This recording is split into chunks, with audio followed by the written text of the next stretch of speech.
Ya, masuk. Klik. Ampune. Ampune. Ini PW Chandra. Mas Lingga mana Mas Lingga? Masuk. Ini enggak ada. Irawan, bagaimana? Siap. Surabaya tambah merah, Mas Irawan. Siap. Surabaya Tambah gimana? Keadaan Surabaya gimana? Surabaya, nggak tahu, saya di rumah terus. Tambah merah tuh, tambah merah. Nah, itu PP Lingga sudah. PP Lingga, apa kabar? Baik. Lingga, Mas Lingga, oke, ya. Halo, thank you.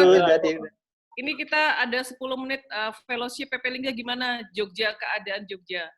Jogja baik, sehat semua. Alhamdulillah. Tambah gemuk ya, PW Lingga. Ya harus Iya. dong, harus gemuk. Harus Makan gemuk tidur itu. terus.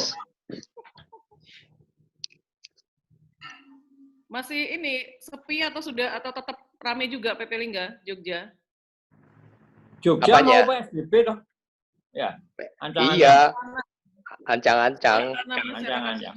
Yang hebat Semarang. Tapi DG Semarang itu hebat.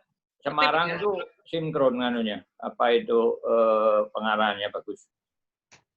Gubernurnya bagus. Wali kotanya. Ya, anu lah on track. Ya. Ada dari Palu, Dr. Ellen. Dr. Ellen dari Palu, apa kabar? Palu Dr. siapa itu? DG Palu? Pak siapa? Samsudin. PE itu presnya. Ini PE Ellen Mentang dari Palu. Halo. Ya, Ya, gimana kabar di Palu? baik di Palu. Aduh, masyarakat zona merah sudah hijau kah? Merah tambah merah biasanya malah. Ayo Bu Rini, tadi katanya mau sanggulan mana Bu Rini? Bu Rini mana? Halo pagi. Aku di abang-abang nih, nggak topi abang aku. Wah, lah kuwi. Lagi sip, anak bolanya Bang Surabaya. Ya, boleh. Surabaya Persada, selamat pagi. Selamat pagi. Iya. PN ya? Surabaya Persada. Ya. Agak banyak tuh. Ya, halo. Itu Budia Solo, Budia. Oh, Budia ya, Rotterdam dia Solo. Ya.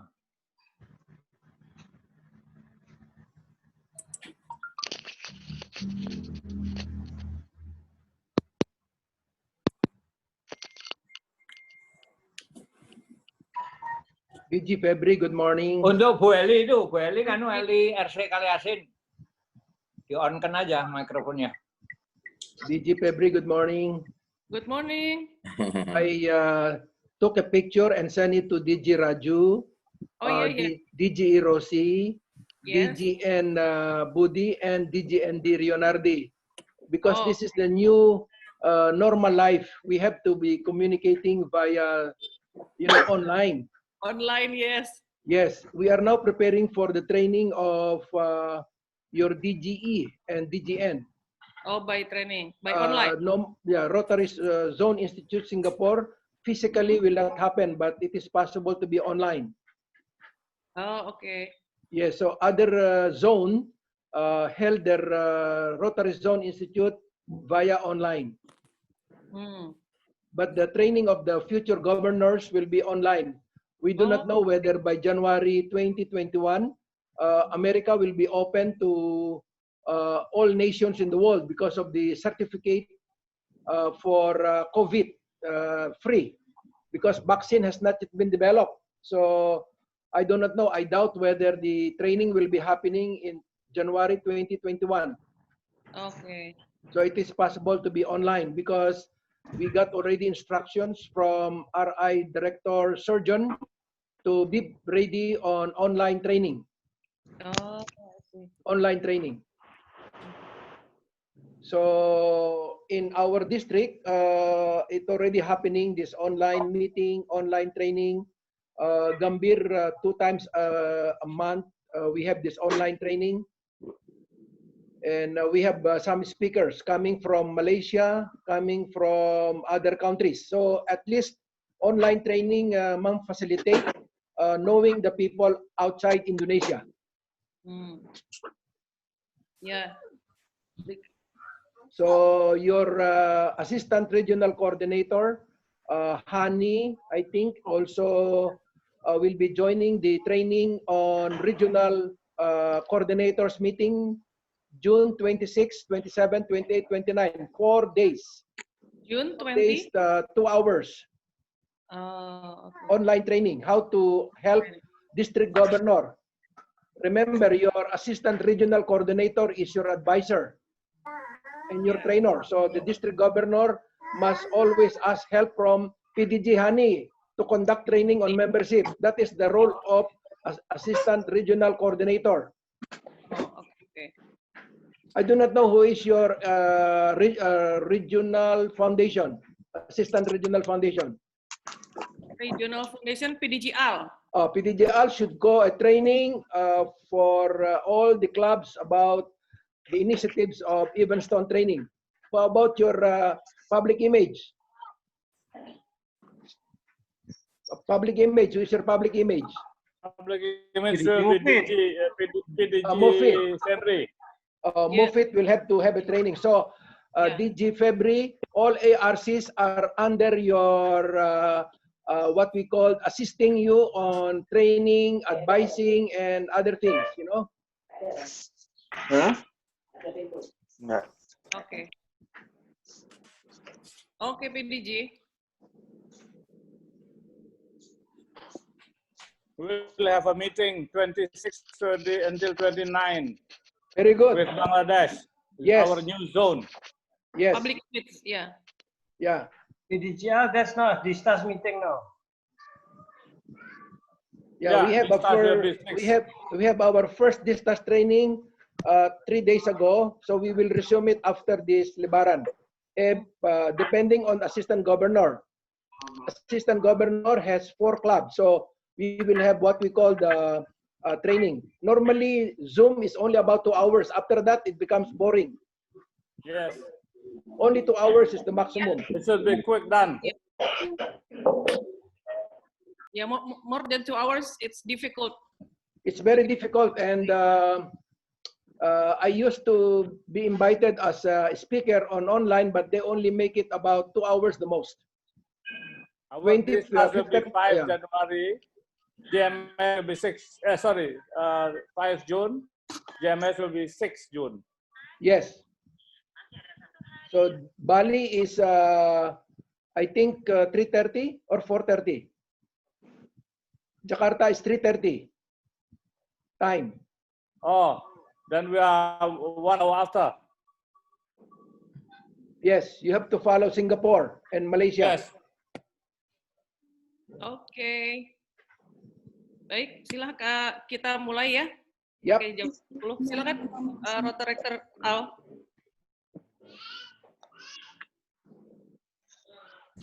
Ya, silakan Al.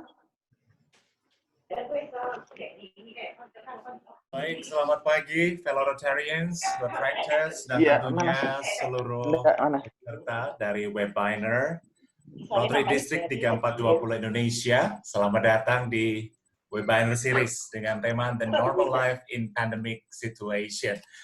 Wow, ini sebuah kesempatan yang luar biasa sekali di pagi hari ini. Sebuah kehormatan untuk saya juga, Albert, sebagai seorang Rotaractor, hadir di sini bersama dengan orang-orang luar biasa yang sudah bergabung dalam Rotary District 3420 Indonesia Webinar Series dengan tema The New Normal Life in Pandemic Situation.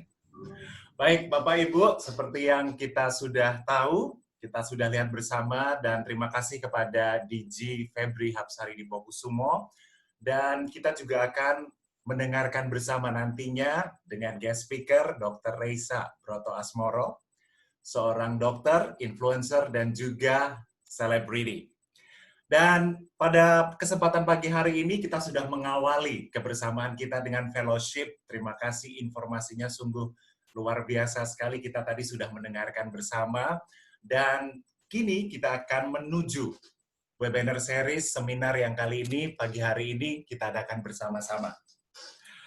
Oke, fellow Rotarians, fellow Rotractors, dan seluruh masyarakat Indonesia, tak bisa dipungkiri bahwa pandemi membawa berbagai dampak pada seluruh masyarakat dunia, tidak terkecuali Indonesia. Pandemi COVID-19 ini berimbas pada hampir seluruh bidang kehidupan.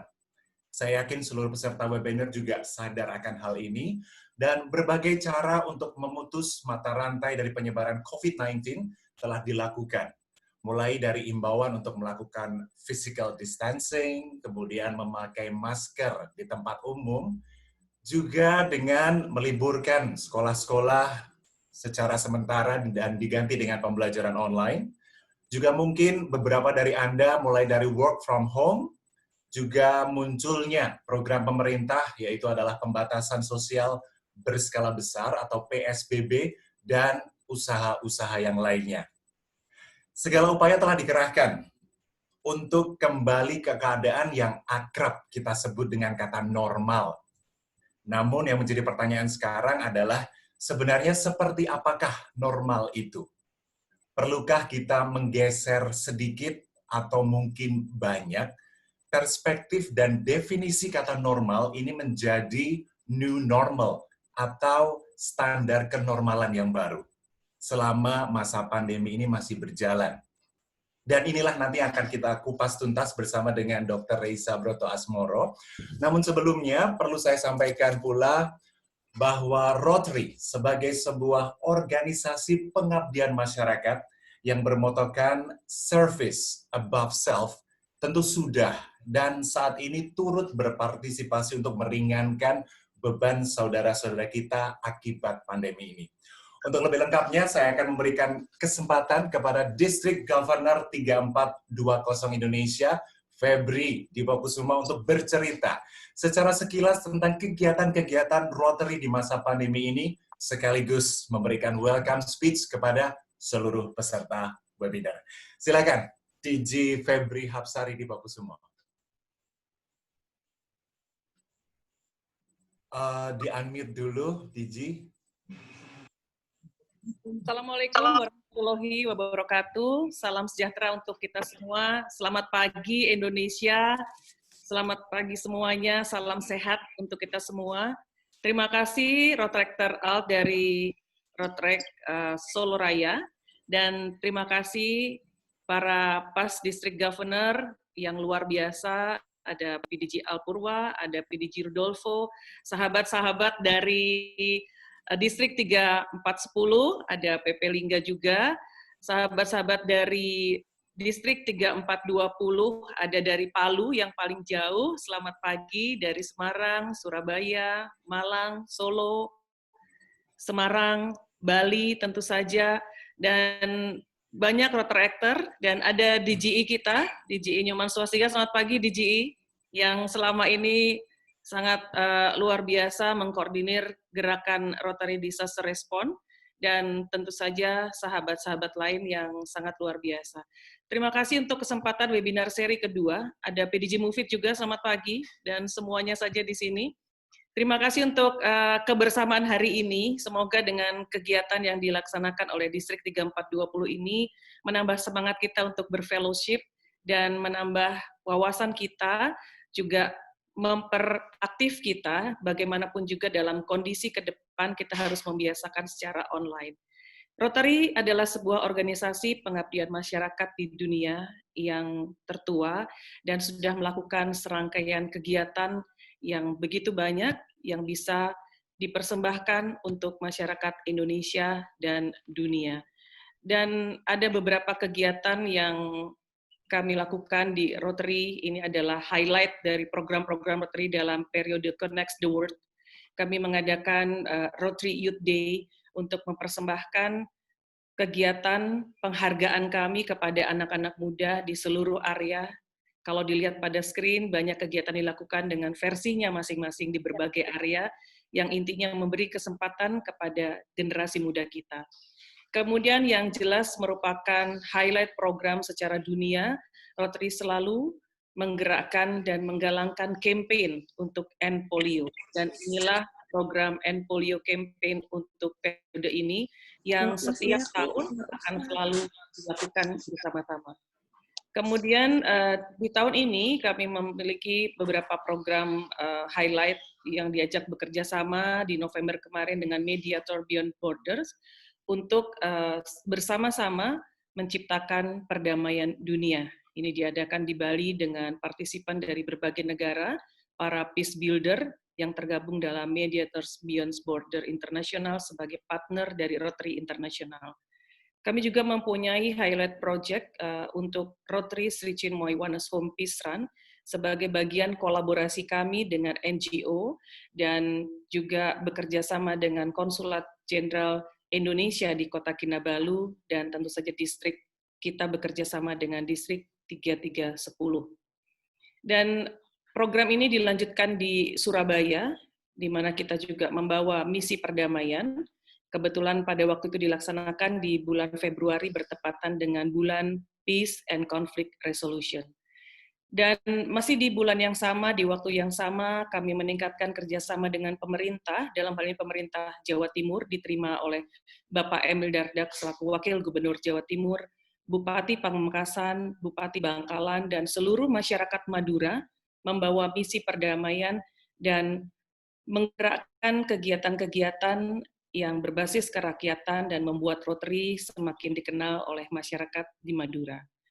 Dan kegiatan yang tentu saja tadi sudah disampaikan Rotrektor Al dalam pembuka bahwa Rotary tentu saja di bawah koordinasi DGI Nyoman Swastika selaku koordinator untuk Rotary Disaster Response melakukan kegiatan-kegiatan untuk mendukung pemerintah menanggulangi COVID-19. Kalau dilihat pada screen, ada bantuan untuk pemberian sembako kepada masyarakat di seluruh area di distrik ini, kemudian pemberian wastafel, pada gambar ini di area Semarang ada, kemudian ada juga di Sulawesi, dan berbagai area lainnya. Kemudian juga pembagian APD, penyerahan APD kepada rumah sakit dan fasilitas-fasilitas kesehatan yang ada di seluruh wilayah Indonesia.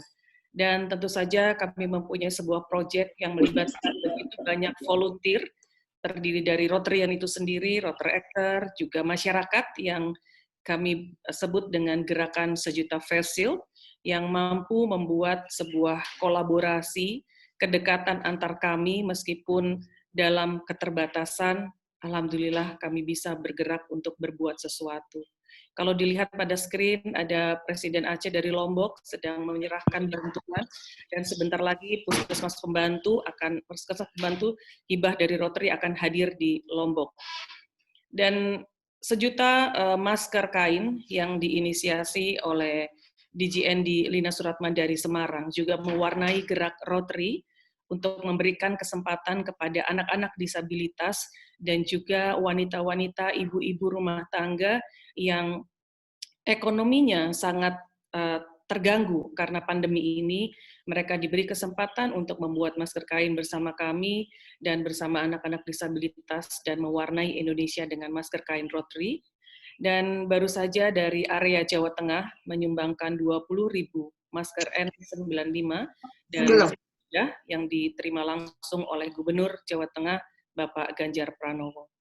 Dan inilah berbagai kegiatan Rotary yang intinya kami ingin save lives, kami ingin menginspirasi banyak orang di Indonesia ini untuk terus berbuat kebaikan. Maka bagi peserta yang kebetulan belum join bersama kami di Rotary ataupun Rotaract, mari segera bergabung bersama kami. Tingkatkan investasi kebaikan kita untuk sesama, selagi kita diberi kesempatan untuk hidup dalam kehidupan ini. Maka sedikit keikhlasanmu akan memberi senyum kebahagiaan untuk banyak orang, dan insya Allah akan mendatangkan begitu banyak berkah dalam hidupmu. Salam pengabdian dari kami, dan insya Allah Rotary akan selalu hadir di setiap nafas Indonesia. Selamat mengikuti kegiatan ini, semoga bermanfaat, dan salam sehat dari Solo. Saya, Distrik Governor 3420, mengucapkan terima kasih atas kebersamaan ini. Wassalamualaikum warahmatullahi wabarakatuh. Terima kasih DG Febri Hapsari Dibokusumo selaku District Governor 3420 Indonesia yang telah menyampaikan welcome speech dan juga highlight dari kegiatan Rotary di seluruh Indonesia ya. Itu tadi hal yang luar biasa sekali bagaimana pengabdian dari Rotary ini untuk masyarakat tidak hanya di Indonesia karena Rotary ini juga tersebar di berbagai negara. Dan para peserta dari webinar seperti yang sudah saya sampaikan sebelumnya, setelah ini kita akan langsung menuju ke sesi berikutnya. Akan hadir bersama dengan kita seorang dokter yang Anda mungkin sudah sering sekali melihat di televisi.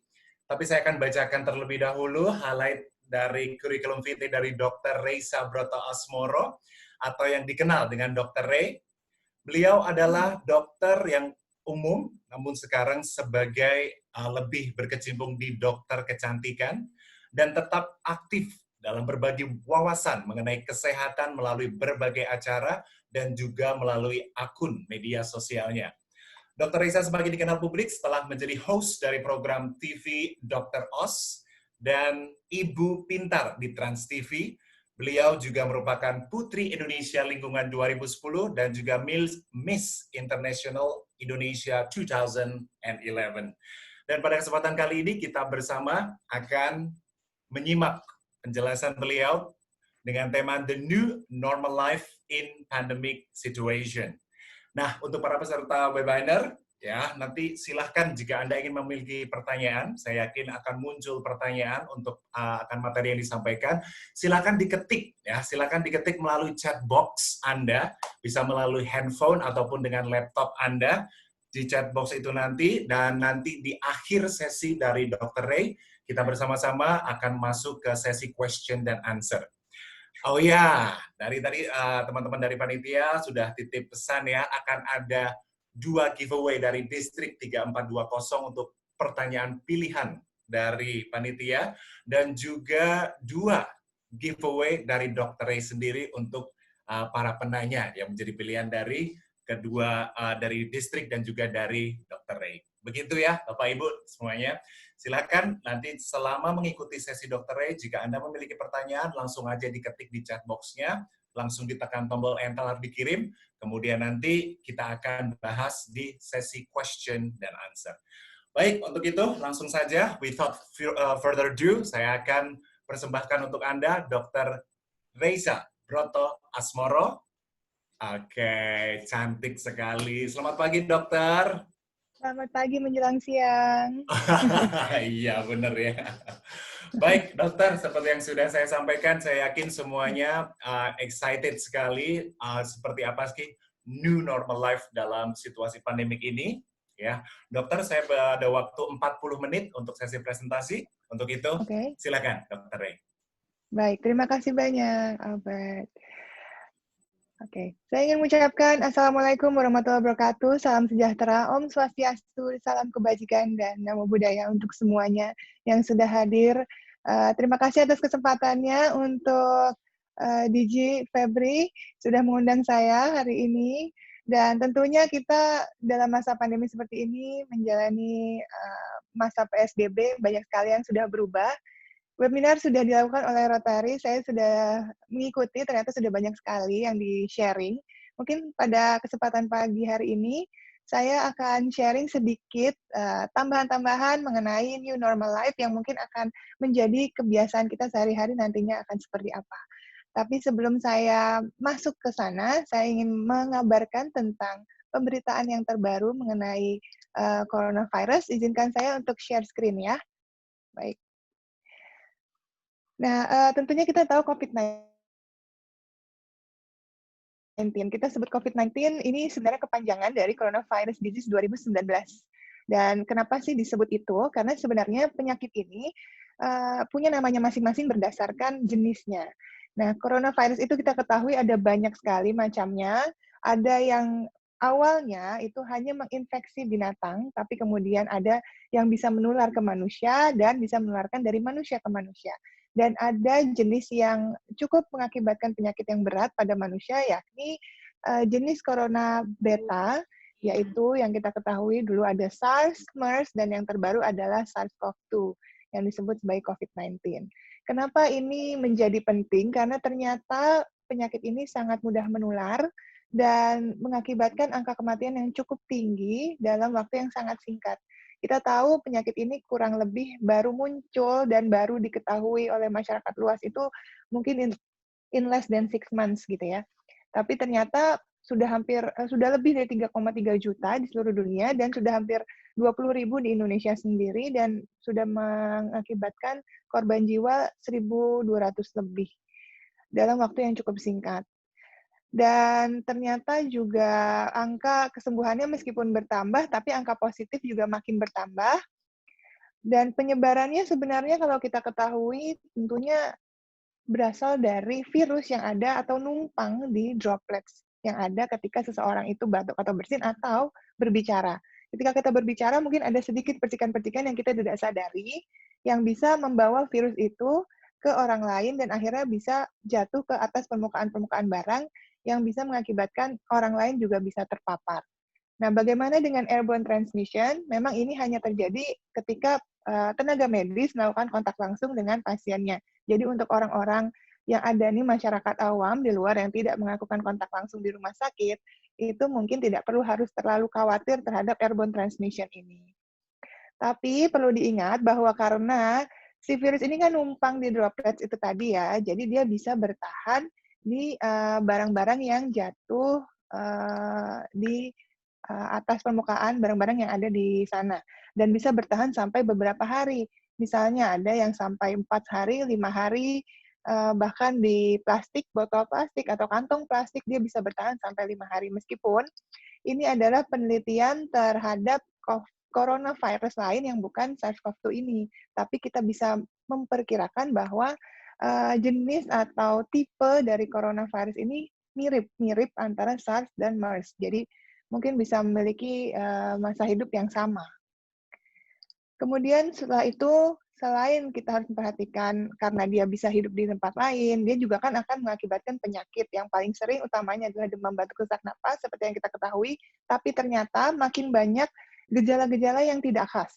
Karena belakangan ini akhirnya banyak sekali orang-orang yang datang dengan keluhan matanya, kelopak matanya bengkak, atau hanya sekedar rash atau ruam yang ada di kulit, tapi kemudian muncul kemerahan dan dites, ternyata itu COVID-19 positif, yang ternyata tidak memiliki gangguan pernafasan sama sekali, bahkan tidak demam. Jadi gejalanya makin ke sini makin tidak khas, dan ternyata harus membutuhkan pemeriksaan yang akurat untuk memastikan bahwa semua orang yang sakit pada saat ini itu menderita COVID-19 atau tidak.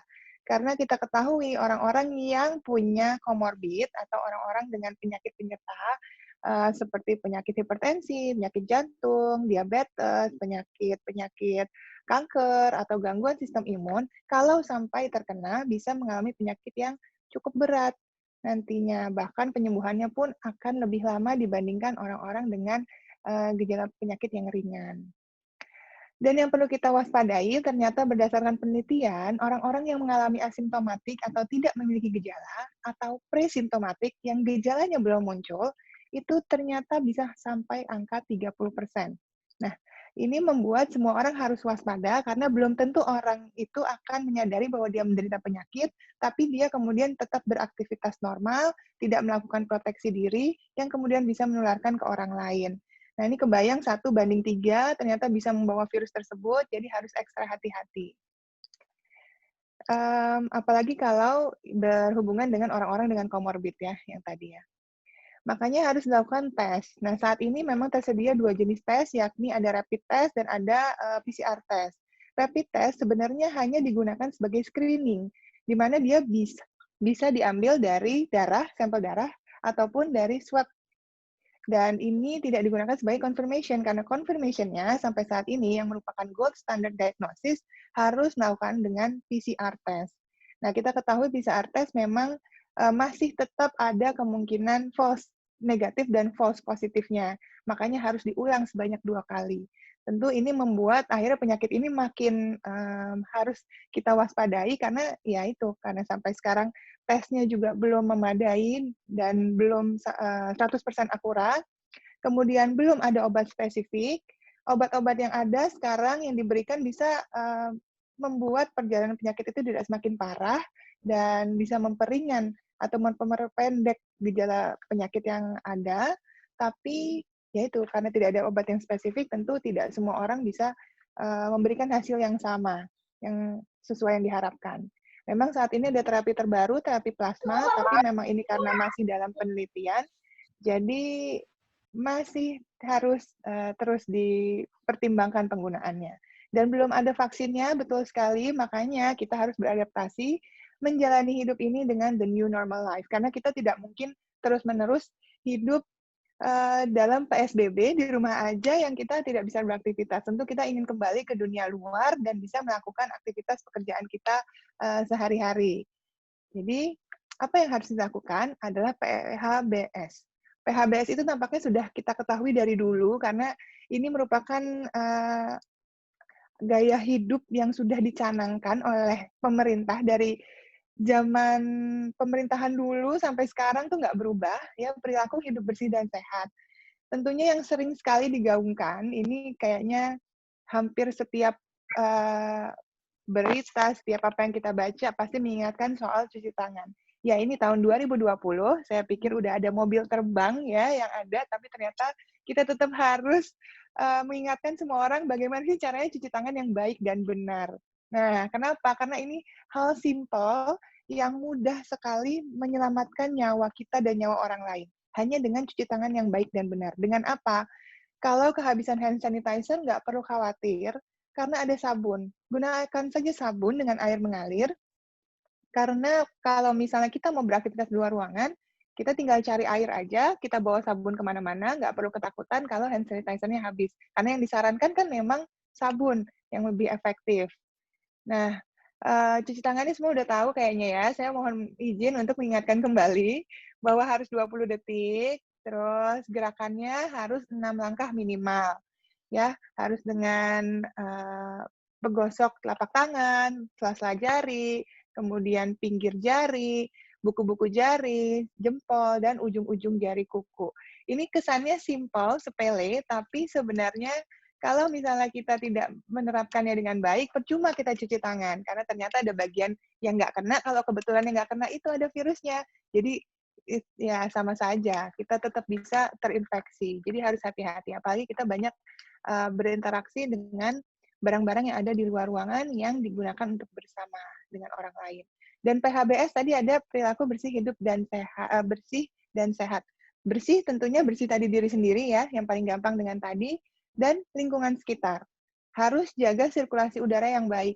Nah, ini berhubungan dengan penyakit infeksi memang harus sirkulasi udaranya baik. Terus kebersihan lantai, perabot, dan lain sebagainya. Terutama barang-barang yang dipakai keluar rumah. Nah, saya mau mengingatkan tentang protokol kedatangan. Jadi, the new normal life yang harus kita lakukan adalah membiasakan untuk melakukan protokol kedatangan setiap kali kita pergi dari luar rumah sebelum kita bertemu dengan anggota keluarga lain yang di rumah.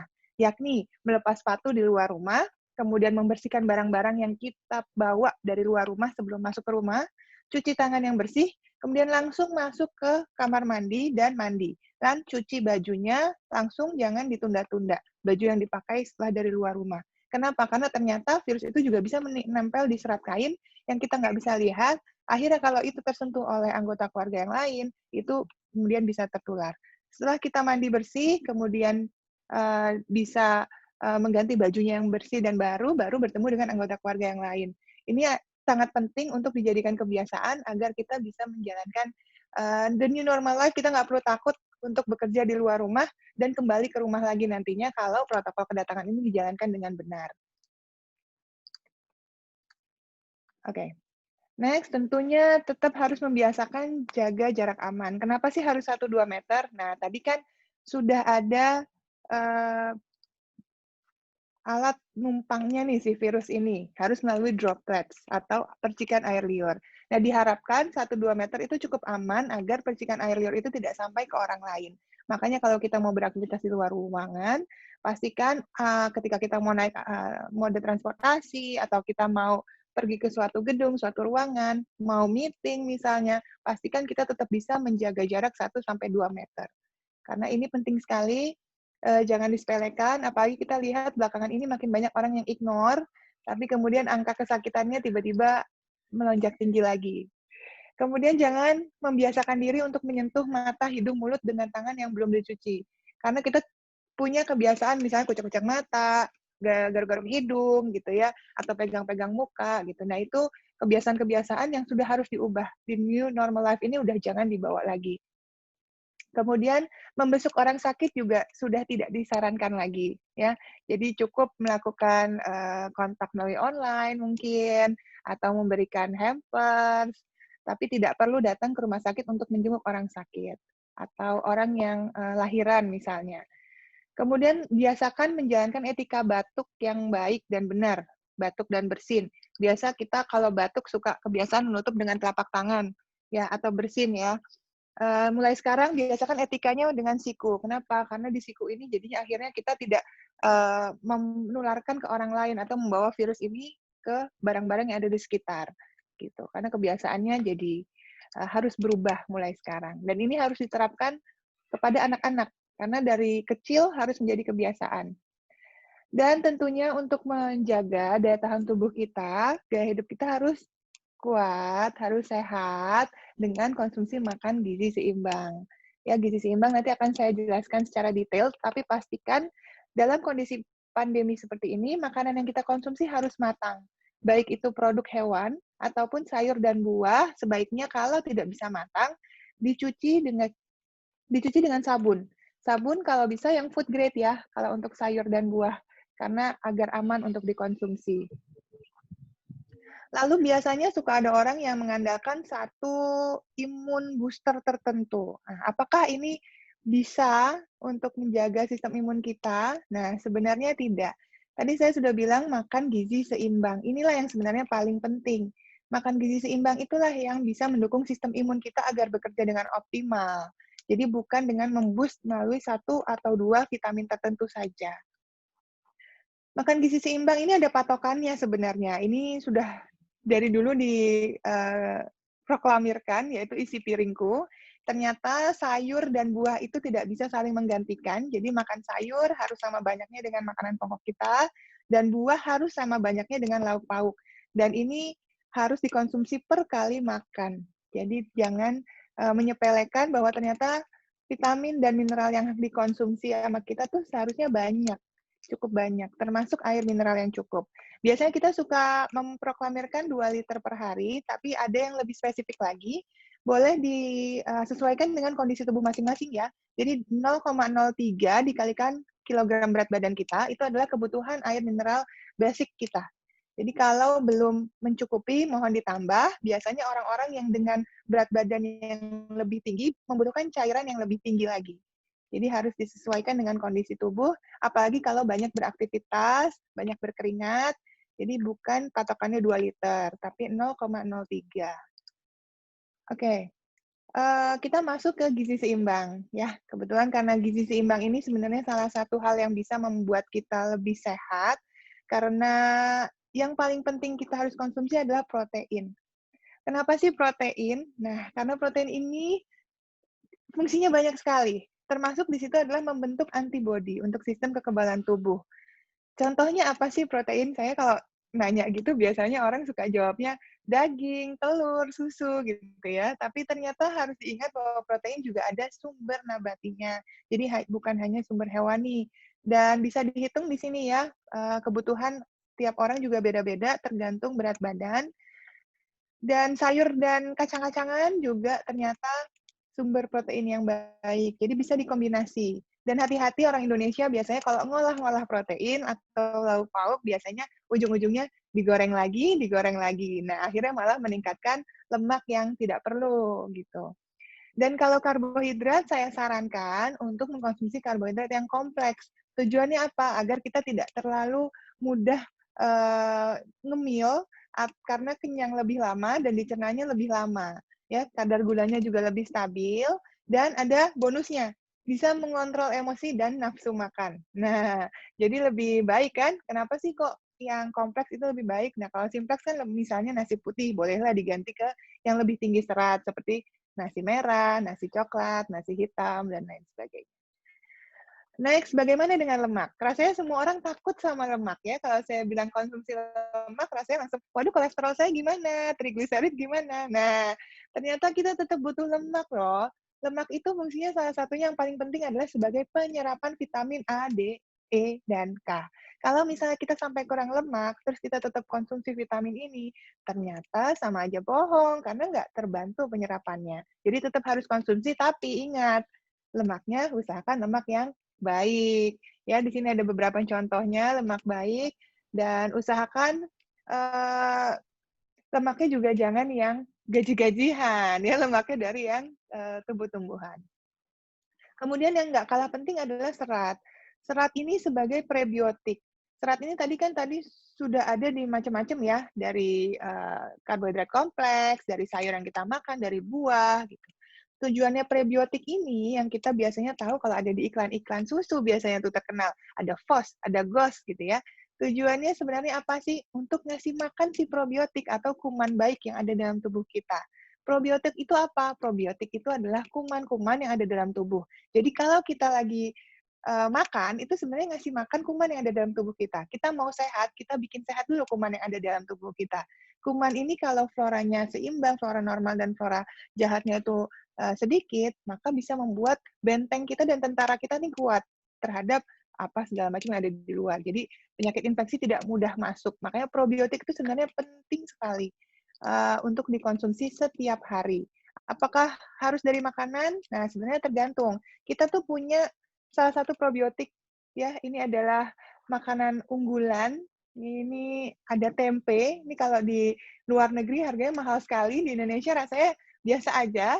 Ini mumpung nih ya, harus dimanfaatkan karena ternyata sumber probiotik yang baik. Tapi ingat, proses pengolahannya balik lagi. Jangan goreng lagi, tepung lagi, minyak lagi ya. Harus di-combine.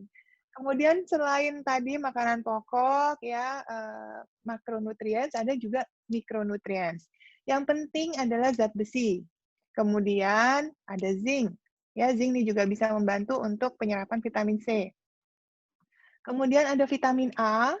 Ini ternyata vitamin A itu selain untuk mata, kita tahunya untuk mata aja ya, tapi bisa mengoptimalkan kinerja sistem imun tubuh juga. Kemudian ada vitamin B6, B12, ya, B9 atau asam folat. Ini semuanya bisa membantu untuk mengoptimalkan kinerja vitamin, termasuk vitamin C. Nah, vitamin C sendiri biasanya terkenal banget nih ya, lagi di musim pandemi, rasanya semua orang maunya, saya booster dengan vitamin C ya, gitu. Tadi saya udah bilang, nggak bisa loh di booster dengan 1-2 vitamin aja, harus di gizi yang lengkap, harus gizi seimbang. Kenapa? Karena ternyata vitamin C itu tidak perlu banyak-banyak. Kadang-kadang ada yang booster sampai ribuan miligram. Hati-hati efek samping yang bisa muncul. Harus diperhatikan kebutuhannya memangnya seberapa sih. Nah, sebenarnya kalau untuk daily life, normal life, itu cukup 90 mg loh untuk pria dewasa dan 70 mg untuk wanita dewasa. Dan apakah harus dari suplemen? Tampaknya tidak. Dari buah-buahan dan sayuran yang kita konsumsi ternyata juga bisa memberikan bisa menjadi sumber yang baik asal kita memang konsumsinya cukup. Jadi kan karena tadi isi piringku tuh harus makan buah dan sayur ya, kalau kita bisa makan buah dan sayur 3 kali sehari tentu akan mencukupi kebutuhan harian. Kemudian vitamin D, ini hits banget ya beberapa waktu belakangan ini sejak ada PSBB, semua orang sibuk berjemur. Ya, kenapa sih penting banget vitamin D? Memang vitamin D ini bisa mengoptimalkan kinerja sistem imun. Saya dari tadi bolak-balik ngomongin soal mengoptimalkan, saya mau emphasize bahwa sistem imun jangan ditingkatkan. Kalau ditingkatkan, nanti jadinya overreaktif terhadap suatu penyakit yang masuk. Jadi, sistem imun sebaiknya kerjanya optimal. Jadi, bisa sesuai dengan yang dibutuhkan oleh tubuh. Nah, kenapa harus cukup vitamin D-nya? Karena ternyata orang Indonesia ini kan kayaknya matahari ada tiap hari. Jadi disepelekan.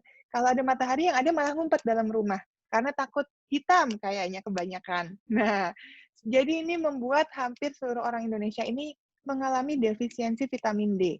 Dan pada penelitian terbaru, ada salah seorang peneliti dari Harvard yang mengatakan orang-orang yang mengalami penyakit yang cukup berat, ya komplikasinya berat pada penyakit COVID-19 ini, ternyata kalau dicek kadar vitamin D-nya itu sangat rendah.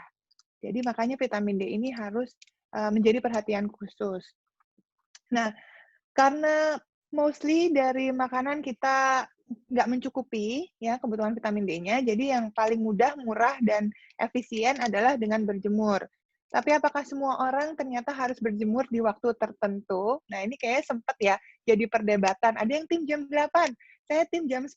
Nah, kira-kira nih tim jam berapa nih untuk berjemur? Ternyata nggak bisa disamakan dari Sabang sampai Merauke untuk berjemur di waktu yang sama. Karena ada beberapa faktor yang mempengaruhi. Pertama, lokasi. Ya, lokasi itu ada garis lintang dan bujur. Ya, kemudian ketinggian. Kayak misalnya di gunung dengan di pantai, kalau misalnya sama-sama jam 10, tentu akan memberikan efek yang berbeda. Ya. Kemudian selain waktu ya atau jamnya, pagi, siang, sore, malam, tentu kalau malam nggak ada sinar ultravioletnya, juga harus memperhatikan musim atau cuaca. Nah, kalau misalnya di Indonesia ya musim hujan dan kemarau mungkin nggak terlalu pengaruh ya. Kalau kebayang kalau di negara yang 4 musim. Kalau misalnya dipaksakan harus jam 10 ya berjemurnya ya. Nah, kalau di musim dingin bagaimana? Kan nggak ada. Kita akan sulit mencarinya. Jadi harus memperhatikan faktor-faktor yang tadi. Kemudian juga faktor polusi udara. Makanya di perkotaan dan di pedesaan tentu akan berbeda efeknya. Dan kalau misalnya kita mau berjemur, jadi baiknya kapan dong? Nah, mungkin di rumah saya dengan di rumah Anda bisa berbeda nih. Jadi paling gampang gunakan aplikasi UV Index. Biasanya ini ada di ponselnya masing-masing. Di Weather, di aplikasi Weather, itu ada UV Index.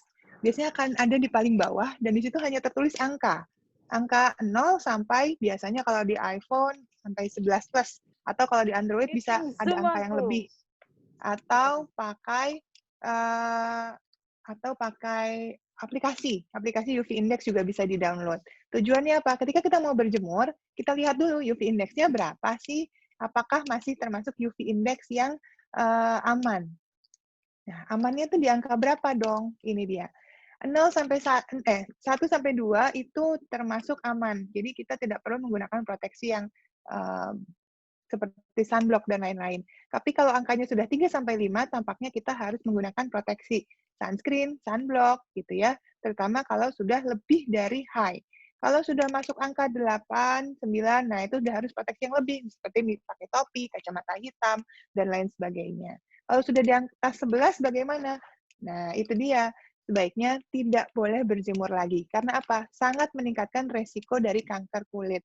Jadi kalau buat orang-orang yang memaksakan, saya pokoknya tim jam 10. Nah, kebetulan di rumah saya nih, di Jakarta, kalau udah jam 10 lebih tuh mataharinya udah banyak banget. Kalau saya cek UV index-nya, ternyata sudah hampir selalu di atas 10. Jadi sebaiknya saya sebenarnya bukan di jam segitu berjemurnya. Gitu. Jadi buat semuanya bisa disesuaikan dengan kondisi masing-masing. Ya. Oke. Terus the new normal, kita mungkin nggak bisa belanja terlalu sering. Misalnya ke pasar, ke swalayan gitu ya, makanan fresh fruit mungkin tidak selalu tersedia. Ternyata kita bisa loh menjadikan makanan-makanan beku ini jadi pilihan. Seperti yang sudah disarankan oleh WHO, untuk memilih stockpile itu sebenarnya bisa.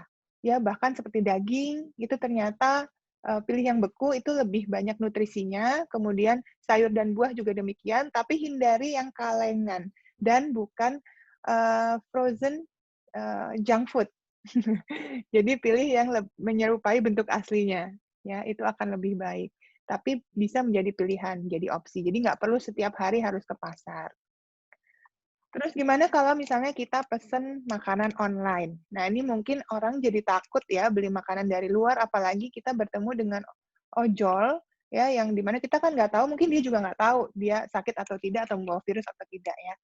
Jadi caranya bagaimana? Sini ada beberapa cara supaya tidak berinteraksi langsung, ya tetap jaga jarak aman. Ya kita harus menganggap bahwa semua orang itu punya potensi untuk menularkan. Jadi termasuk diri kita sendiri. Jadi kita tetap harus minimal 1 meter dan usahakan jangan memegang uang langsung. Dan kemasan makanan atau bungkus plastik atau bungkus kain atau bungkus makanannya lah, semua itu harus dibuang segera di luar rumah kita. Lalu baru kita langsung cuci tangan dengan air. Dijadikan kebiasaan. Lalu saya sempat lihat-lihat juga yang viral ya, yaitu disinfektan makanan atau belanjaan dari luar rumah. Apakah harus dengan desinfektan yang terkenal banget itu dimasukkan ke dalam ember, terus semuanya termasuk obat-obatan dimasukkan ke situ, ya tampaknya itu cukup berlebihan. Jadi gunakanlah disinfektan sesuai dengan fungsinya. Apabila disinfektan itu emang untuk furniture, untuk lantai, untuk pakaian, ya gunakan sesuai dengan tujuannya. Desinfektan yang khusus makanan juga ada, desinfektan untuk tangan kita juga ada sendiri, antiseptik. Jadi jangan menyalahgunakan desinfektan untuk hal-hal yang tidak perlu, apalagi yang kita makan, kita konsumsi, takutnya beracun dan memberikan efek negatif untuk kesehatan kita. Sebaiknya, saran dari saya, cukup dicuci aja. Cukup dicuci dan bersihkan dengan air mengalir. Itu sudah lebih dari cukup kok. Kalau misalnya beli yang makanan yang bisa dipanaskan, panaskan ulang aja, karena virus ini ternyata bisa mati dalam suhu minimal 65 derajat Celcius selama 3 menit. Kemudian PHBS juga harus memperhatikan tidur. Nah, meskipun kita dalam PSBB ini suka tidurnya berantakan ya, karena kita menganggap liburan, jadi tidurnya nggak teratur, ternyata tidur tuh harus penting. Kualitas tidur yang baik dan cukup, itu harus memang dibiasakan. Karena apa? Itulah tempat kita, saat kita untuk menormalkan kembali metabolisme. Ya, menurunkan hormon-hormon stres juga. Jadi tidur harus cukup. Kemudian olahraga. Nah, siapa di sini yang masih olahraga di rumah? Atau mungkin sudah lupa nih sama yang namanya olahraga sejak di rumah aja? Sebenarnya harus tetap olahraga ya, apalagi untuk mendukung gaya hidup yang sehat. Nggak perlu lama-lama olahraga yang disarankan oleh WHO, justru olahraga ringan atau dengan intensitas maksimal adalah sedang. Tidak boleh intensitas berat. Kenapa? Karena ketika kita melakukan olahraga, setelah berolahraga tentunya kan butuh masa recovery. Nah, masa recovery menuju normal itu kalau kita habis berolahraga berat, itu masa yang rentan terhadap penularan infeksi. Jadi makanya yang disarankan adalah olahraga dengan intensitas yang ringan sampai sedang aja, karena recovery-nya cepat. Dan nggak perlu terlalu berat, cukup 15-20 menit untuk kesehatan kardiovaskular dan tubuh agar bergerak aja. Mungkin buat yang masih di rumah terus aja, bisa olahraga sama keluarga, atau ikutin olahraga melalui panduan yang ada di sosial media atau di YouTube. Kayaknya lagi tren kekinian ya, itu ya. Dan seru-seruan dengan menggunakan apa yang ada di rumah, gitu. Jadi tanpa perlu pergi ke gym untuk bertemu dengan orang banyak dan meningkatkan resiko. Nah, setelah itu kita harus membiasakan pakai masker. Sejak CDC mengeluarkan anjuran semua orang wajib menggunakan masker, karena ternyata bisa mengurangi resiko penularan sampai 70-80% di antara satu sama lain, maka semua orang harus pakai masker. Minimal masker kain. Tapi yang perlu diperhatikan adalah selain kita harus menggunakan masker, dan jenis kainnya juga harus yang benar-benar efektif, minimal 3 ply, tapi ada beberapa yang harus diperhatikan juga, termasuk penggunaannya. Nah, cara pakai masker itu yang kadang-kadang kita suka anggap sepele, karena kalau misalnya nggak benar nih pakai maskernya, ini kayak sama aja sih, kita akhirnya malah memeperkan apa yang kita gunakan sebagai proteksi. Saya mau mengajak semuanya mengingat-ingat kalau lagi pakai masker, suka diturunin nggak ya?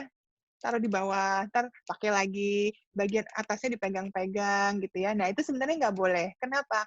Karena masker itu kan kain itu digunakan sebagai saringan. Saringan itu kan membuat kotoran atau apa yang kita nggak mau hirup itu, dia tersangkut di kain bagian luar. Jadi kita harus anggap, setelah kita pakai masker, kotorannya itu semua nempel di kain itu. Kalau kita ngelihat saringan teh, kita pasti nggak mau megang yang bagian coklat-coklatnya. Nah, ini sama. Kita bayangin aja di bagian masker luar itu banyak kotorannya. Jadi, kita jangan sentuh lagi kalau misalnya kita sudah pakai masker itu selama beberapa waktu. Kita kalau mau copot, pakai tali dari belakang telinga, kemudian jangan sentuh bagian kain depannya. Dan jangan dinaik turunkan. Karena sama aja, begitu udah disaring di situ, terus kita tetarkan ke bagian atau area yang paling rentan, hidung dan mulut kita, ya. Jadi perhatikan pemakaian masker tuh harus sampai di atas hidung, bukan di mulut aja, dari hidung sampai menutupi dagu. Dan usahakan pakainya pas, supaya nggak ada udara dari samping-samping yang bisa lolos. Nah, itu baru merupakan cara penggunaan masker yang efektif. Dan ada lagi yang harus jadi kebiasaan di new normal life, karena kita harus pakai masker, harus tahu cara mencuci masker yang tepat seperti apa. Masker kain jangan dicuci dicampur dengan pakaian kita, karena ini perlakuannya sangat berbeda. Bisa dilihat di sini panduannya, ya cucinya juga harus hati-hati, karena kainnya, serat kainnya juga harus dijaga supaya tidak rusak. Dan usahakan setiap penggunaan masker itu maksimal 4 jam, lalu diganti dengan masker yang baru. Makanya kalau mau beraktivitas di luar rumah, sebaiknya minimal bawa 3 masker kain. Gitu ya, di sini ada panduannya. Next, tampaknya kita sudah tidak bisa lagi bekerja dengan model seperti ini ya, konsep bareng-bareng, tanpa jarak, tanpa masker. Kemudian menaik kendaraan umum atau transportasi seperti ini juga harus diganti ya, harus dipertimbangkan untuk mengganti dengan cara lain. Kita harus menjalani the new normal life dengan pertama biasakan cuci tangan tadi, terutama setelah menyentuh fasilitas publik. Dan hindari kerumunan yang membatasi gerak. Tadi ingat 1-2 meter dan usahakan kalau misalnya memegang apa yang dipegang di fasilitas umum seperti gagang pintu, tombol lift, dan lain sebagainya harus langsung cuci tangan. Jangan disepelekan. Dan usahakan jangan menaruh barang-barang di bagian bawah. Karena tadi kan ya, droplets itu jatuhnya ke bawah sesuai dengan gravitasi. Kemudian jangan menggunakan telepon atau handphone di tempat umum. Ini yang sering disepelekan. Karena ternyata tangan kita yang kotor, biasa megang-megang, mungkin kita cuci tangan, tapi handphone kita nggak ikut dicuci kan. Jadi handphone bisa menjadi sarana penularan penyakit juga di situ. Jadi harus diperhatikan, pegang handphone hanya kalau tangan kita bersih atau rutin membersihkan handphone dengan cairan yang aman untuk handphonenya. Ya. Terus selain itu juga jangan nyemil di luar ruangan karena kontaminasi itu tadi. Dan usahakan biasakan selain go green ya juga harus ingat jaga kebersihan. Jadi usahakan supaya bawa kantung tas sendiri ya dari rumah supaya kita bisa cuci. Jadi bahannya itu yang bisa dicuci karena lebih baik daripada kita dapat plastik dari orang lain. Kita nggak tahu itu plastik ada virus apa enggak karena bisa bertahan 4-5 hari ya di plastik tadi ya. Jadi harus pakai yang lebih aman aja deh. Kita bawa sendiri udah pasti bersih. Dan uang bisa jadi sarana penularan juga, jadi harus hati-hati cuci tangan. Dan kalau misalnya menggunakan peralatan kantor juga ingat harus cuci tangan. Terus bawa bekal sendiri sekarang. Mulai sekarang masak sendiri lebih aman, bawa bekal sendiri termasuk bawa peralatan makannya. Ya, karena tadi penularannya dari droplets, kita nggak tahu kalau kita makan di luar ruangan, di luar rumah, di restoran atau di tempat umum, alat makannya itu dicucinya bersih atau tidak. Karena itu bisa menjadi sarana penularan yang kita tidak sadari. Kemudian, ya, manfaatkanlah telemedicine. Karena sekarang rumah sakit menjadi salah satu tempat yang rentan, ya, jadi usahakan telemedicine bisa menjadi andalan. Ada beberapa telemedicine yang bisa menjadi unggulan. Dan hanya ke rumah sakit kalau sangat perlu atau dalam kondisi darurat. Dan the new normal adalah tidak bersentuhan fisik, ya, no physical touching, ya, physical distancing is a must. Jadi harus lupakan dulu sementara waktu bersalaman, berpelukan, tos, apalagi untuk anak-anak cium tangan, ya, tradisi cium tangan tampaknya jangan diterapkan dulu masa pandemi seperti ini. Bukan berarti tidak respect atau tidak hormat, tapi ini bisa menjadi saluran penularan yang kita tidak sadari kepada orang yang tersayang. Ya, kayak kemarin saya sempat lihat banyak sekali yang menyalurkan bantuan sosial, maksudnya baik, tapi ternyata mereka udah nggak pakai masker atau ada yang pakai masker tapi cium tangan. Jadi akhirnya sama aja menularkan atau menjadi resiko penularan yang besar gitu. Terus usahakan juga jangan pulang kampung dulu, jangan mudik. Ini seperti saya tahun ini nggak mudik dulu nih ke Solo ya. Jadi untuk menjaga supaya penularan penyakit nggak makin banyak, kita melindungi orang-orang yang tersayang. Gitu. Jadi usahakan kita tetap di sini dulu sampai kondisinya lebih baik. Dan saya mengingatkan terakhir ini untuk semuanya, memang ini masa yang dan perubahan yang cukup berat, ya. Tapi semuanya sebaiknya tetap waspada aja, jangan panik, jangan stres. Ingat, stres itu bisa menurunkan daya tahan tubuh tadi, imunitas kita. Jadi usahakan tetap waspada aja. Dan usahakan salurkan stres kita, ya, stress management dengan melakukan kegiatan positif yang baik. Misalnya membuat jadwal harian efisien, misalnya sempatkan me time, atau jalankan hobi. Kayak anak kecil sering ya ditanyain hobinya apa, gitu. Tapi orang dewasa kayaknya kapan terakhir kali ditanya hobinya apa? Padahal itu adalah penyaluran stres yang paling tepat dan efisien sesuai dengan kesukaan orang masing-masing. Dan tetap ingat untuk terus berpikir logis dan positif, ya, melihat kondisi yang ada di sekeliling kita ini, tetap produktif dan kembali lagi ke Tuhan. Apalagi ini di masa bulan Ramadan, besok kita akan menyambut Lebaran, ya. Kita kembali lagi beribadah karena tentunya semua ibadah yang kita lakukan dapat memberikan dampak psikologis yang positif. Ya, oke, baik. Itu tadi sekilas dari pemaparan saya. Terima kasih banyak. Ingat, this too shall pass. Jadi untuk semuanya, semoga selalu sehat dan semoga tadi materinya bermanfaat. Terima kasih banyak. Terima kasih banyak, Dr. Ray. Boleh kita berikan silent clapping dari rumah masing-masing, boleh ya? Yang penting Terima kita, kasih. ini salah satu new normal life juga ya, Dok ya. Kalau Iya, biasanya iya, kita iya. tepuk tangan, sekarang silent clapping.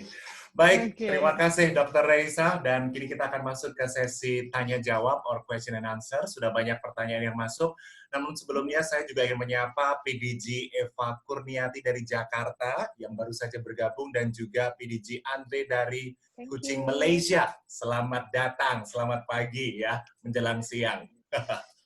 Dan Dr. Ray, berbicara tentang ini ya, COVID-19, saya baru tahu ternyata kalau mengandalkan satu booster saja, ya, jadi itu tidak bagus. Sering sekali kita dengar bahwa sampai terjadi panic buying terhadap satu produk itu sampai langka, harganya sampai mahal banget ya, Dok ya. Dan ternyata itu nggak bagus ya, Dok. Ternyata yang paling bagus memang gizi seimbang ya, Dok ya. Benar-benar, betul. Baik, Dok. Kita akan masuk ke pertanyaan pertama dulu ya, Dok ya. Boleh, silakan. Ayo. Boleh, baik. Oke, nggak sabar nih. Pertanyaan pertama dari PDG Alpurwa.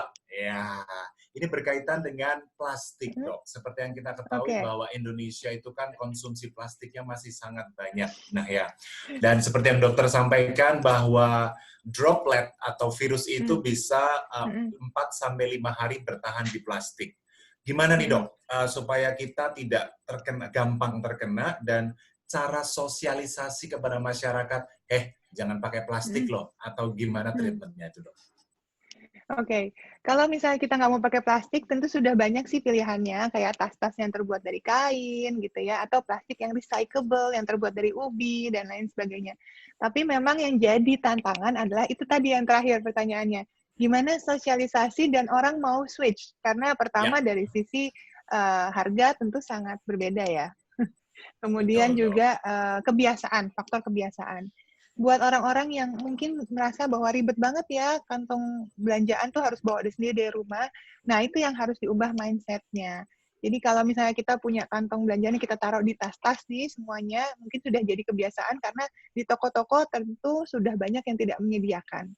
Jadi kalau misalnya kita biasakan dari kecil, anak-anak diajarkan, kita juga setiap kali belanja, kita jadi contoh untuk keluarga dan untuk masyarakat, kita mulai aja deh dari yang lingkup terkecil gitu. Kalau misalnya keluarga kita sudah terbiasa dengan itu, tentu akan menular ke yang lain gitu. Tapi memang ini berkaitan dengan edukasi terhadap masyarakat ya. Jadi banyak orang yang sudah mulai berhubungan sama ini loh, hashtag Indonesia terserah. Ya, rasanya kayak sudah banyak orang yang agak kecewa dengan orang-orang yang sudah banyak akhirnya melanggar PSBB. Tapi kita perlu ingat bahwa mengedukasi masyarakat itu tidak mudah. Memang dibutuhkan waktu dan juga effort dan kesabaran yang luar biasa. Dan tidak ada segala sesuatu itu yang semudah membalikan telapak tangan, apalagi tentang edukasi. Harus selalu terus-menerus diingatkan. Tadi saya udah bilang soal cuci tangan aja, hari gini kita masih terus ngajarin orang cuci tangan yang baik dan benar. Karena memang nggak bisa sekali aja orang langsung mau nurut gitu loh. Kadang-kadang orang Indonesia terutama, itu lebih banyak orang yang kalau udah kena batunya, baru mereka mau berubah. Nah, jangan sampai begitu. Nah, kita sebagai kalau misalnya memang mau memberikan edukasi ke masyarakat, kita harus sadar bahwa ya memang ada efforts-nya dan harus terus-menerus. Jadi kalau misalnya kita ingat-ingat, saya paling suka ngasih contoh gini. Biasanya orang kalau misalnya ini Mas Al, Ya. suruh bayar pajak aja. Itu butuh Oke. puluhan tahun agar orang itu mau sadar untuk bayar pajak gitu ya. Jadi apakah dengan PSBB ini orang bisa disuruh dalam waktu yang singkat semua orang harus nurut? Saya rasa enggak ya, apalagi ini berhubungan dengan faktor ekonomi. Jadi ya harus sabar, harus penuh dengan effort gitu. Luar biasa sekali. Dan semoga kesabaran dari Dr. Ray ini juga tidak akan seperti kita tahu bahwa tagar atau hashtag Indonesia Terserah awalnya berawal dari kekecewaan medis ya Dok ya. Dan saya harap Iya Dr. Ray ya, enggak ya makanya. Dok ya. Jangan dong, nggak akan sih, itu cuma kesel aja. Saya rasa ungkapan kesel aja. Oke, siap Dok. Oke, terutama berkaitan dengan ojol tadi ya Dok ya, itu materi yang sangat menarik. Jadi kalau sekarang kita sering pakai ojol, kemudian delivery makanannya itu kan mengandung plastik ya Dok ya. Betul. Jadi saran dokter tadi lebih baik diambil makanannya, ya plastiknya dibuang langsung gitu ya Dok buang. ya. Betul. Jangan makanannya yang dibuang, jangan ya Dok ya. Pastinya disimpan, jangan ya. Sayang dong. Nanti Oh, makanannya sayang, ganti bener. ke ojolnya. Oh iya benar Dok. Baik Dok, terima kasih. Kita akan beralih ke pertanyaan berikutnya, datangnya dari Novi Herliani. Ya, sekarang sering populer sekali dengan istilah herd immunity Dok. Dan apakah herd immunity ini sebenarnya akan membantu penanganan COVID-19 di Indonesia Dok? Aduh, ini Berat ya, Dok, pertanyaannya ya? berat nih karena ya memang herd immunity kan ada ya, karena memang sambil menunggu vaksinnya ini ada gitu ya, jadinya pilihan herd immunity ini banyak diambil oleh negara-negara.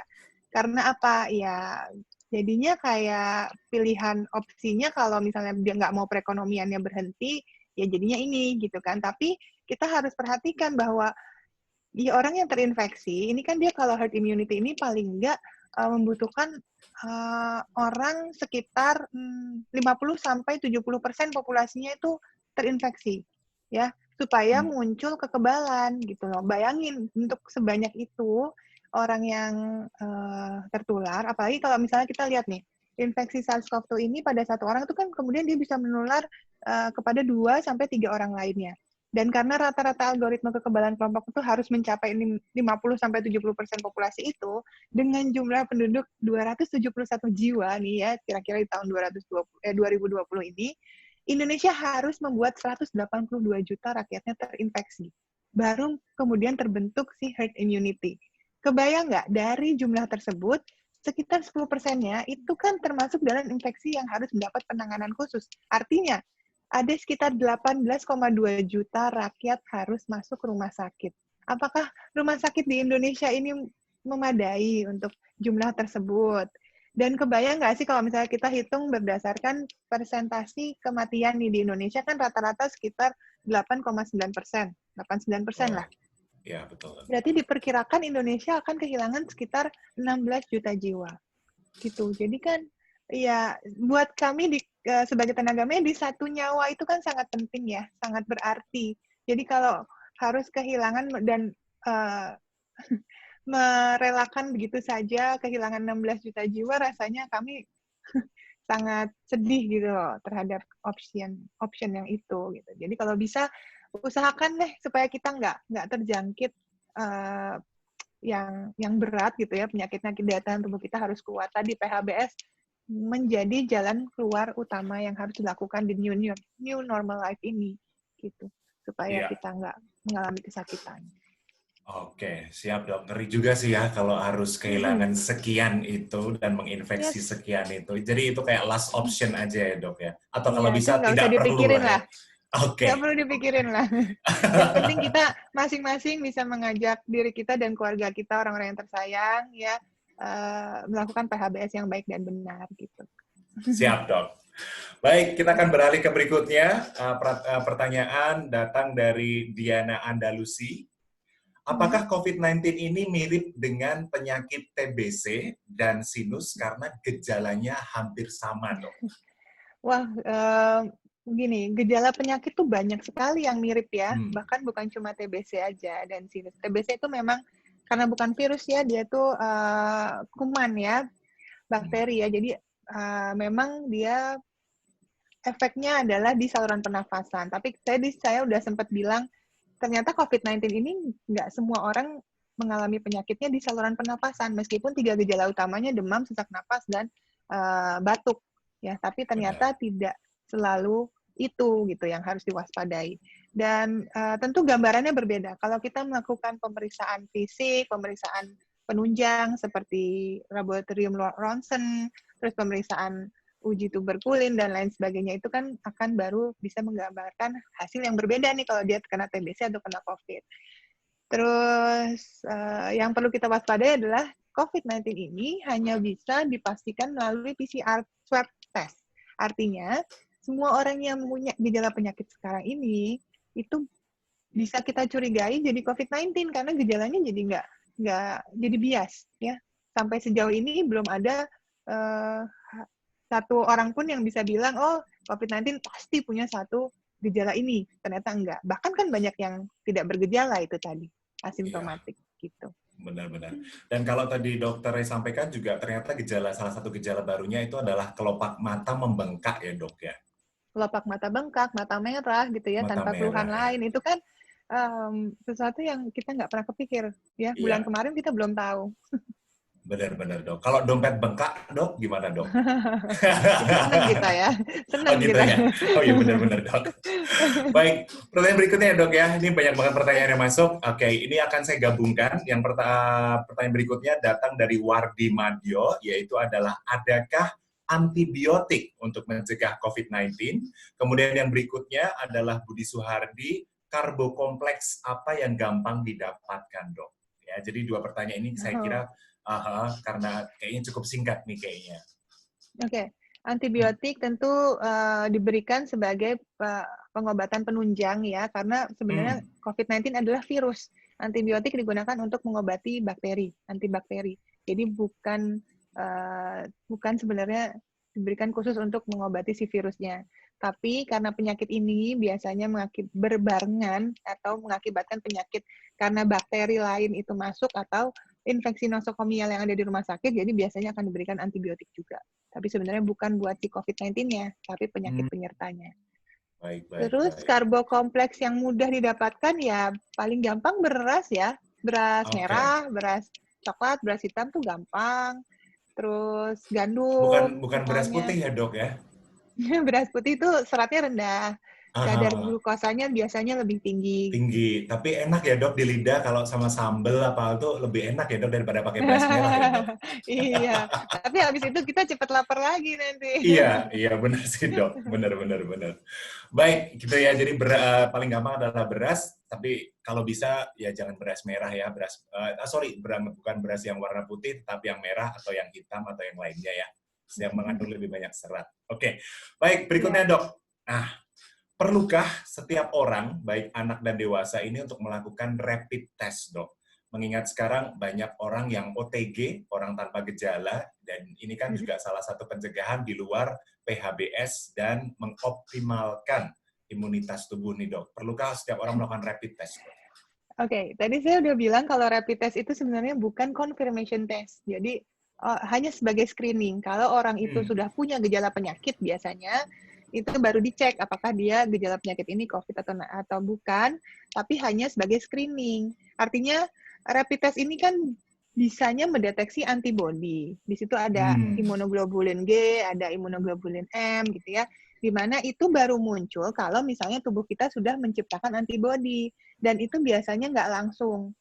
Kalau misalnya sudah tercipta antibodi, sudah pasti dia sudah pernah terkena. Kalau IgM dia masih aktif, kalau IgG bisa jadi dia sudah menciptakan kekebalan dan penyakitnya sudah recovery.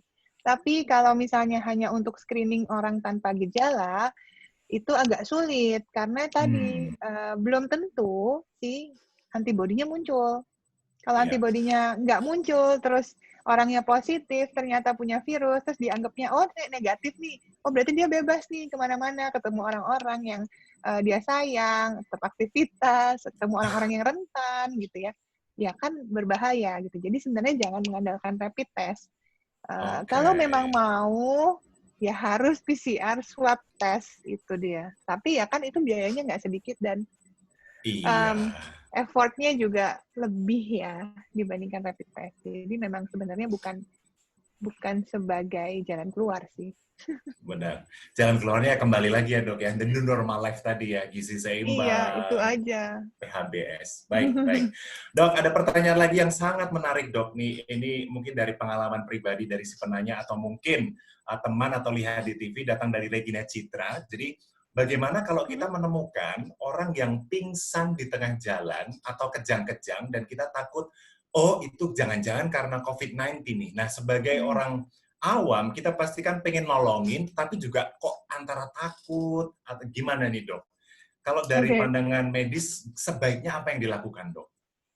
Oke, ini sebenarnya termasuk basic life treatment atau basic life saving yang biasanya harus dilakukan pelajarannya gitu ya di berbagai, biasanya itu di universitas atau di perkantoran gitu, biasanya ada basic BTLS biasanya, basic trauma life saving. Nah, semua itu mengajarkan kita bahwa bukan cuma COVID-19, tapi banyak sekali loh penyakit menular yang bisa terjadi kalau kita bersentuhan atau menolong orang di jalan. Nah, itu sebenarnya banyak penyakit yang lebih gawat gitu. Misalnya orang ini trauma, berdarah-darah gitu ya, terus kita pegang, kita berhubungan langsung, kita kontak, terus mungkin aja dia bawa penyakit hepatitis misalnya, mungkin dia bawa penyakit HIV misalnya, kan bisa aja. Jadi semua orang itu sebenarnya disadarkanlah tentang bagaimana menjaga diri kita ini di masa COVID-19 ini untuk menjaga supaya diri kita tuh aman. Ya. Nah, kalau seperti itu, tentu yang kita lakukan adalah panggil tenaga medis yang kompeten. Jadi jangan kita sendiri kalau kita nggak tahu caranya. Pertama, kita bisa menimbulkan resiko yang lebih parah, menyebabkan penyakitnya, ya, karena banyak orang yang membantu, misalnya kecelakaan, terus ternyata sebenarnya nggak boleh dipindah, tulang punggungnya nggak boleh digeser, akhirnya malah mengakibatkan kematian, misalnya, contohnya. Atau,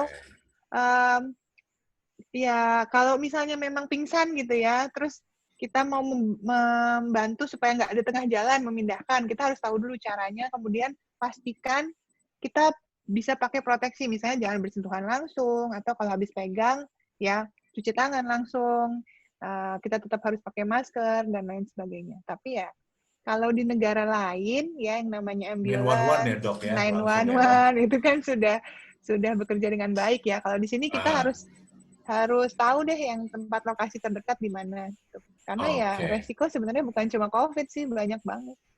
Benar-benar dok ya, daripada salah ya dok ya sebagai orang awam. Baik, dan kita masih ada waktu ya dok ya? Baik, pertanyaan berikutnya seperti yang kita tahu bahwa banyak sekali orang itu mulai mengkonsumsi jamu ya dok ya, atau rempah-rempah karena mereka percaya itu bisa untuk mencegah atau mungkin kaitannya dengan imunitas. Sebenarnya seberapa efektifkah dok jadi konsumsi jamu atau rempah-rempah ini dok dalam penanganan COVID-19 atau mencegah COVID-19 ini dok? Oke, rempah-rempah itu kan sudah menjadi harta yang berharga untuk bangsa kita dari zaman dulu ya. Jadi sebenarnya selain keluarga ya dok ya. Karena kita terkenal ya, sampai banyak negara yang mau menjajah kita untuk mencari rempah-rempahnya. Ya itu harus dikembangkan dengan baik. Jadi nggak apa-apa sih kita konsumsi, kita lestarikan budaya itu, tapi pastikan kalau yang kita konsumsi itu aman, artinya sudah jelas BPOM-nya, sudah jelas dosis dan takarannya. Karena kebayang nggak sih kalau misalnya kita bikin sendiri nih, misalnya jahe atau serai atau temulawak atau apa yang kita seduh-seduh sendiri, kita bikin sendiri, tapi kita nggak punya dosis atau takaran yang pas. Kebayang kalau misalnya dalam satu pohon nih, ada pohon mangga, kita ambil satu buah dengan buah yang lain, rasanya bisa aja berbeda. Manisnya belum tentu sama, ya kan? Artinya, kadar yang terkandung di dalam setiap daun atau buah di dalam satu pohon itu aja bisa berbeda-beda. Gitu. Nah, kadang-kadang kalau misalnya kita siapkan sendiri tanpa kita tahu misalnya kandungannya seberapa banyak di dalamnya gitu ya. Nah, takutnya kalau misalnya berlebihan tentu nggak bagus buat kesehatan, kekurangan juga nggak efektif gitu. Jadi sebenarnya kalau mau pastikan membeli bahan-bahan tradisional ini dengan tempat yang pas, yang sudah aman, yang sudah baik gitu, yang sudah profesional. Dan ingat, jangan cuma mengandalkan itu untuk meningkatkan imunitas. Tadi saya sudah bilang, nggak bisa loh di booster dengan dua hal Satu. aja. Jadi Iya, benar, kalau Dok. misalnya begitu udah minum jamu, oh saya udah kuat banget nih, saya udah minum ini nih setiap hari, tenang, saya nggak bakal kena. Rasanya agak berlebihan ya seperti itu, jangan menyepelekan. Kita tetap harus waspada, jadi tetap harus gizi seimbang, semua dijalanin, tidur cukup, minum yang cukup, balik lagi Benar. PHBS, olahraga gitu. Jadi jangan hanya mengandalkan itu aja, tapi nggak apa-apa dikonsumsi. Benar sekali, Dok. Baik. Dan berbicara soal minum yang cukup, tadi saya dapat ilmu juga dari Dr. Ray bahwa 2 liter per hari itu belum tentu ya, Dok ya. Jadi tergantung berat badan dari setiap orang ternyata ya. Yes, dan aktivitas. 0,03. Oh, oke. Berat badan dan aktivitas. 0,03 dikalikan berat badan ya, Dok ya. Iya, itu minimalnya kita, basic needs kita. Oke. Baik. Baik, Dok. Baik. Satu pertanyaan terakhir ya, Dok ya. Kita masih ada waktu. Pertanyaan terakhir datang dari Hanif Ibrahim. Dan ini berkaitan dengan cara menghindari berita hoax yang ada di media sosial. Dan terkadang ini lebih sering ke WhatsApp group, Dok. Kalau COVID-19 terjadi di sini, kalian harus seperti ini. Walaupun sebenarnya itu belum tentu benar, nih, Dok. Gimana nih, Dok? Supaya kita bisa menyaring, memfilter berita-berita yang belum tentu kebenarannya, Dok. Yes, detox sosial media itu penting sekali sih, karena ini berita tentang penyakit, di mana penyakit itu pasti hampir semua orang takut, dan berita ini masih sangat baru, penyakit ini masih sangat minim penelitiannya, makanya banyak banget hoax yang beredar di masyarakat. Nah, caranya gimana? Ya udah kita nggak usah ngikutin apa yang beredar di sosial media tanpa sumber yang valid. Jadi hanya pastikan mendapat berita di sumber-sumber yang memang sudah official. Ya, misalnya dari Kemenkes, misalnya dari Satuan Tugas gugus tugasnya si COVID-19, misalnya BNPB, misalnya dari WHO atau CDC gitu. Jadi ya hanya untuk yang udah jelas-jelas pasti aja deh. Gitu yang nggak bikin kita takut tapi memberi solusi gitu ya, karena di WHO kan biasa sifatnya seperti itu. Ini banyak pertanyaan, udah ada jawabannya di sana di websitenya, udah sangat detail. Baik. Terima kasih sekali Dr. Ray, informasinya sungguh sangat berharga buat seluruh peserta webinar. Sekali lagi boleh kita berikan silent clapping lagi untuk Dr. Ray. Terima kasih Dr. Ray ya. Terima kasih banyak. Ya, seorang dokter, seorang selebriti dan seorang influencer ya, luar biasa. Kalau saya influenza kebetulan, Dok. Jangan Anda dong. influencer. Baik, terima kasih Dr. Ray dan seluruh peserta seminar. Ya, kita akan kembali lagi menuju closing statement dari DG Febri Hapsari Dibokusumo, dan nanti setelah DG closing statement nanti akan ada pengumuman giveaway juga. Kita akan memilih 2 pertanyaan yang difavoritkan ya. Oke, nanti dari teman-teman distrik boleh pilih, dan Dr. Ray nanti juga 2 pertanyaan ya, bisa dicek juga di chat box-nya yang nanti akan mendapatkan giveaway. Baik, saya berikan waktu kepada DG Febri Hapsari Dibokusumo. Kami silakan untuk memberikan closing statement dari webinar series di sesi kali ini. Silakan, DG. Ya, terima kasih. Terima kasih Dr. Ray Broto Asmoro untuk kesempatan yang luar biasa, sharing yang sangat bermanfaat, simple, tetapi kita bisa dapat banyak pengetahuan, karena selama ini simpang siur, kadang-kadang membaca chat di grup-grup ini terlewat, kemudian banyak informasi-informasi yang tadi dikatakan hoax dan sebagainya. Informasi yang sangat bermanfaat, dan fellow Rotarian, seperti kita ketahui bersama, Dr. Ray ini sebagian besar adalah Rotarian, yang kita sebut, bagaimana kami menyebut anggota Rotary dan Rotary Actor. Salam sehat untuk semua sahabat-sahabat muda dari berbagai kota di Indonesia. Teman-temannya Mas Al ini Rotary Actor yang luar biasa, ada dari berbagai kota ikut hadir di sini. Juga para senior leader Rotary yang tadi juga belakangan baru masuk, tadi PDG Andre, PDG Eva, PDG Suryo, ada PDG Thomas, DGN Cindy, tentu saja yang sudah mendahului mengikuti dari awal, PDG Al yang concern, pertanyaannya langsung pertama. Jadi Rotary ini kalau bicara yang tadi disampaikan PDG Al, bahwa saya baru mendapat email dari Rotary Club di Belanda yang mengajak kerjasama untuk campaign No Plastic, PDG Al. Nanti setelah ini saya japri untuk kita tindak lanjuti bahwa campaign No Plastic ini ternyata bukan hanya sekedar menekan plastiknya, tapi dalam kaitan pandemi COVID, seperti disampaikan Dr. Ray, ternyata juga perlu Rotary mengadakan sebuah campaign No Plastic untuk menghindari transmisi dari virus COVID itu sendiri. PDG Rudolfo yang juga sangat setia, luar biasa, dan DG Iswastika, juga teman-teman PDG Mufid, dan semua sahabat Rotarian, dengan pengetahuan seperti ini, kita mulai bisa menjaga diri, kontrol diri, untuk meningkatkan kesehatan kita. Berolahraga, meningkatkan kekebalan tubuh dengan menghindari stres tadi ya. Untuk menghindari stres kita harus, tadi dokter mengatakan ada hipnoterapi, ada melakukan hobi ya, melakukan hobi. Adakah di sini mungkin boleh dibuka sebentar saja untuk mic-nya Mas Wahyu. Adakah yang punya hobi bermusik, menyanyi atau bermain musik yang dijadikan sebagai salah satu terapi, seperti dokter tadi menyampaikan, Dr. Ray, untuk meningkatkan imun sistem, menghindari stres. Yang mana nih? Yang suka nyanyi, yang suka bermusik? Ada? PDG Al mungkin suka nyanyi? Atau PDG Rudolfo? Suka tidak? Bermain musik, adakah mungkin di sini yang suka bermain musik? PDG Eva, apa kabar? Baik, apa kabar, DG Febri? Ya, sehat selalu ya, PDG. Amin. Suka Senang menyanyi bisa kah? bertemu dengan Atau- teman-teman. Ya, suka menyanyi atau bermain musik, PDG Eva? Not really. PDG Andre? Kadang-kadang. Nyanyinya hanya kalau di kamar mandi saja. Kamar mandi. PDG Nyoman Swastika, suka nyanyi nggak nih? Atau bermain musik? Ya, spesialis kamar mandi juga. Mandi juga.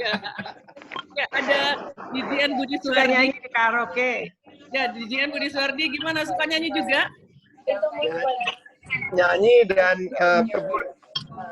Nyanyi dan berkebun. Ini juga bagus. Baik, ada PDRR Agam Gahara ini di Jakarta. Ini PDRR kita. Juga suka nyanyi nggak, Mas Agam? Suka sih Diji, tapi suaranya nggak tahu enak apa enggak. Dan juga ada banyak teman-teman yang non-reflector, non-Rotarian, ada Mas Tunjung. Suka nyanyi nggak ini Tunjung? Atau suka bermusik? Atau Presdiana mungkin? Saya konser Diji. Oh, konser. Oke. Iya. Kalau DTD Susana suka menyanyi atau bermusik? Mic-nya off. DTD Susana mic. Oke, baik. Baik, sahabat-sahabat Rotarian, Rotarector, juga sahabat dari Rotarian, Dr. Ray, terima kasih sekali untuk kesempatan ini. Dan yang jelas, kenapa saya tanya bermusik dan bernyanyi. The next webinar akan dilaksanakan tanggal 27 Mei, dan tamu kita, silahkan Mas Wahyu, bisa di-share, berkaitan dengan musik. Jadi, ya, Duta Besar Indonesia untuk Selandia Baru, Samoa dan Kerajaan Tonga. Beliau juga dikenal penyanyi country, jadi nanti siap-siap beliau akan membawa gitarnya dan bernyanyi bersama kita dengan moderator Eji Erika Sedana dari Bali. Boost your immune system with music. Kita akan bernyanyi bersama, kita akan berfellowship sambil mendengarkan cerita dari Duta Besar kita di Selandia Baru. Bagaimana sih orang Indonesia menyikapi pandemik ini di negara orang lain. Maka ikuti terus webinar ini akan dilaksanakan 27 Mei dan kita akan bermusik bersama. Nanti yang bisa nyanyi silakan ikut sharing. Terima kasih Rotarian, dan inilah pemenang dari giveaway 2 dari distrik 3420, dan terima kasih Dr. Reza sudah memberikan giveaway juga untuk 2 orang kedua. Nah, inilah tepuk tangan. Yang mana nih yang dapat? Oh, ini Mbak Regina Citra. Regina Citra. Mbak Regina Citra dari mana? Dari kota mana? Dari Gresik. Oh, dari Gresik. Sudah jadi Rotaract? Oh, belum. Ayo dong, gabung Rotaract ya. Mbak Regina Citra dari Gresik mendapatkan hadiah dari webinar ini. Wulansari yang mana? Mbak Wulansari? Hadir. Dari mana nih? Mbak Wulansari dari mana? Saya aslinya dari Solo, cuma sekarang bekerja di Jakarta. Oh, di Jakarta. Sudah join Rotary kah? Belum, baru mau diundang sama Mas Al ini tadi. Oh, belum. Berarti ada teman-teman, ada PDJ Rudolfo, PDJ Eva, DJ Budi Swadik, mungkin bisa bergabung ke distrik 3410 kalau tinggalnya di Jakarta. Siap. Hanif Ibrahim, ini Rotary Actor ya, keluarga Rotary, sudah jadi Rotary. Dan ada dapat giveaway dari Dr. Esa. Hanif Ibrahim yang mana? Rotary Act dari Surabaya Persada ya ini? Hadirkah Mas Hanif? Diwakili Presiden Eni. Ini kontraknya ya? Ya, kasih suaranya yes. Ya, oke. Dan Presiden Astri Enggarsiwi. Nah, ini saya kenal banget nih dari Solo Sriwedari. Baik, terima kasih seluruh sahabat-sahabat Rotary dan juga senior leader Rotary Actor. Mari kita siap-siap untuk minggu depan, dan buat seluruh sahabat-sahabat yang beragama Islam, kami atas nama Distrik 3420 mengucapkan selamat Hari Raya Idul Fitri. Mohon maaf lahir dan batin, dan semoga kebersamaan kita, persaudaraan kita semakin terbina dengan baik, meskipun stay at home, work from home, tapi wawasan terus berjalan. Dan jangan lupa tadi ajakan PDJAL, kita akan campaign Rotary secara besar-besaran, no plastik ini ya, PDJAL, untuk membantu pemerintah dan menyelamatkan dunia ini. Dr. Esa Brotasmoro, terima kasih untuk kesempatan ini, sehat selalu, dan semoga banyak berkah untuk kita semua. Salam sehat dari Solo, wassalamualaikum warahmatullahi wabarakatuh. Saya kembali ke Waalaikumsalam warahmatullahi wabarakatuh. Waalaikumsalam warahmatullahi wabarakatuh. Terima kasih banyak. Febri Dipakusumo, dan saya ucapkan terima kasih untuk seluruh fellow Rotarians, fellow Rotractors, dan seluruh peserta webinar. Jangan lupa ikuti webinar berikutnya ya di 1 minggu lagi dengan bintang tamu tadi yang sudah disebutkan oleh DG. Dan special thanks to Dr. Reza Brotasmoro. Terima kasih sudah menjadi narasumber kami yang sangat resourceful pada kesempatan kali ini. Baik, terima kasih. Saya Albert Yuwono, pamit. Terima kasih atas atensi dari seluruh peserta. Sampai jumpa minggu depan. Bye-bye.